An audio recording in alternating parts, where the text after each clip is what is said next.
Moghalrajpuram revenue పరిధిలోని అన్ని రకాల నివాస స్థలాలను పూర్తి హక్కులతో పక్కా రిజిస్ట్రేషన్ చేయాలని సిపిఐ నగర కార్యదర్శి జి కోటేశ్వరరావు డిమాండ్ చేశారు. ఈ రోజు నుంచి 11 రోజుల పాటు ఇంటింటికి సంతకాల కార్యక్రమం ఉద్యమం చేపడతామని తెలిపారు. 6-7 డివిజన్ల ఆధ్వర్యంలో మొగల్రాజ్పురం, బోయపాటి, మాధవరం గ్రంథాలయంలో నిర్వహించిన విలేకరుల సమావేశంలో సిపిఐ నగర కార్యదర్శి జి కోటేశ్వరరావు మాట్లాడుతూ, మొగల్రాజ్పురం రెవెన్యూ పరిధిలో ఉన్న సర్వే నెంబర్ 1/1A ఇళ్ల పట్టాల రిజిస్ట్రేషన్ కు ఆర్కియాలజీ సర్వే ఆఫ్ ఇండియా వారు అభ్యంతరాలను పెడుతూ రిజిస్ట్రేషన్ ప్రక్రియకు ఆటంకం కలిగించడంపై ఆయన తీవ్ర ఆగ్రహం వ్యక్తం చేశారు. సదరు సర్వే నెంబర్ పరిధిలోని ఇళ్లను పూర్తి హక్కులతో రిజిస్ట్రేషన్ చేయాలి. గ్రామ కంఠంలో బందీగా ఉన్న నివాస స్థలాలను బ్రిటిష్ వారి కాలంలో ఇచ్చిన ఇళ్ల స్థలాల్లో నేడు నివాసం ఉంటున్న వారందరి ఇళ్లను వెంటనే రెగ్యులరైజ్ చేసి నామమాత్రపు ధరకు పూర్తి హక్కులతో ఇళ్ల పట్టాలు ఇవ్వాలని ఆయన ఈ సందర్భంగా ప్రభుత్వాన్ని డిమాండ్ చేశారు. అలాగే కూటమి నాయకుల ఎన్నికల హామీలలో భాగంగా నగరంలో ఇల్లు లేని పేద ప్రజలకు 2 సెంట్ల నివాస స్థలాన్ని మంజూరు చేసేందుకు ప్రభుత్వం వెంటనే చర్యలు తీసుకోవాలని ఆయన కోరారు.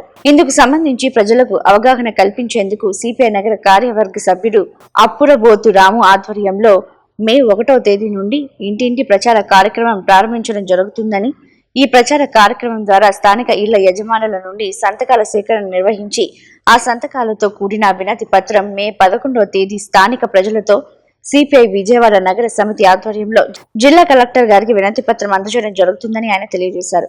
ఈ సమావేశంలో నగర కార్యదర్శి వర్గ సభ్యులు అప్పురబోతు రాము, స్థానిక నాయకులు పూసర్ల లక్ష్మణరావు, బి శాంత, కాళ్ళ శ్రీనివాసరావు తదితరులు పాల్గొన్నారు. మొగల్రాజ్పురం, బ్రహ్మానందరెడ్డి నగర్ కొండ ప్రాంతాల్లో వేలాది ఇళ్ళు నివాసం ఏర్పాటు చేసుకొని అనేక సంవత్సరాలు అవుతున్నప్పటికీ వారికి బ్రిటిష్ వారు ఇచ్చిన పట్టాలు తప్ప నేటి ప్రభుత్వం పట్టాలు రిజిస్ట్రేషన్ చేయకపోవడంతో తీవ్రమైనటువంటి ఇబ్బంది పడుతున్నటువంటి ప్రజల ఇబ్బందులను గమనించి రాష్ట్ర ప్రభుత్వం వెంటనే ఆ వైపుగా చర్యలు చేపట్టాలని సిపిఐగా డిమాండ్ చేస్తా ఉన్నాం.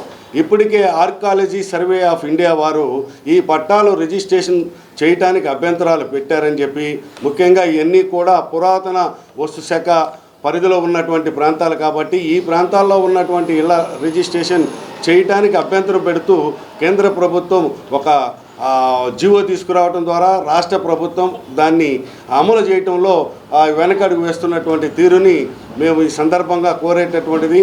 ప్రజలు అనేక మంది తీవ్రమైనటువంటి ఇబ్బంది పడుతూ ఉన్నారు.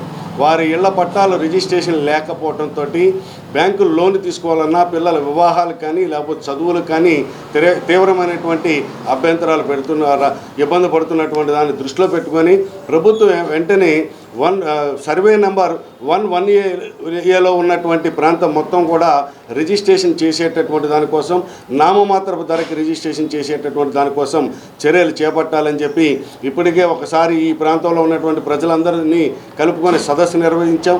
అలాగే రేపు మే 11వ తారీఖున కలెక్టర్ కార్యాలయం వద్దకి ఈ ప్రాంత ప్రజలు 6వ డివిజన్ 7వ డివిజన్ ప్రజలందరూ కూడా సిపిఐ నిర్వహించేటటువంటి ప్రదర్శన అనంతరం కలెక్టర్ గారికి సమర్పించేటటువంటి విజ్ఞాపన పత్రంలో ప్రజలందరూ కూడా భాగస్వాములు కావాలని చెప్పి ఈ సందర్భంగా ప్రజానికానికి విజ్ఞప్తి చేస్తా ఉన్నాం. ఈ 2 డివిజన్లో ఉన్నటువంటి ప్రజానికానికి. అంతేకాకుండా కలెక్టర్ గారిని కలిసిన తర్వాత ప్రజాప్రతినిధులుగా ఉన్నటువంటి ఈ ప్రాంత ఎమ్మెల్యే గారు, ఎంపీ గారు, మినిస్టర్ని, రెవెన్యూ శాఖ మంత్రిని కూడా సిపిఐ ఆధ్వర్యంలో రాష్ట్ర నాయకత్వం ఆధ్వర్యంలో మినిస్టర్ను కూడా కలవటం జరుగుతూ ఉంటుంది. కాబట్టి ప్రజలందరూ కూడా ఈ పోరాటంలో మాకెందుకులే అనేటటువంటి పద్ధతిలో కాకుండా ప్రతి ఒక్కరూ కూడా భాగస్వాములై వేలాది మందితోటి ఈ యొక్క డిమాండ్ ప్రభుత్వ దృష్టికి వెళ్తే ఖచ్చితంగా ప్రభుత్వం వైపు వారు కూడా ఆ వైపుగా స్పందించేటటువంటి అవకాశం ఉంటుంది. కాబట్టి ఈ రిజిస్ట్రేషన్ మొగల్రాజ్పురం రెవెన్యూ ప్రాంతాల్లో ఉన్నటువంటి అలాగే బ్రహ్మానందరెడ్డి నగర్ ప్రాంతంలో 6వ డివిజన్లో ఉన్నటువంటి కొండ ప్రాంతాల రిజిస్ట్రేషన్ కోసం సాగేటటువంటి ఉద్యమంలో సిపిఐ నిర్వహించేటటువంటి ఉద్యమంలో ప్రజానీకం అందరూ కూడా పాల్గొవలసిందిగా ఈ సందర్భంగా విజ్ఞప్తి చేస్తా ఉన్నాం. ప్రభుత్వం, ప్రజాప్రతినిధులు కూడా, రెవెన్యూ శాఖ అధికారులు కూడా ఆ వైపుగా స్పందించి రిజిస్ట్రేషన్ చేసేటటువంటి దానికోసం పూనుకోవాలని సిపిఐగా డిమాండ్ చేస్తాం.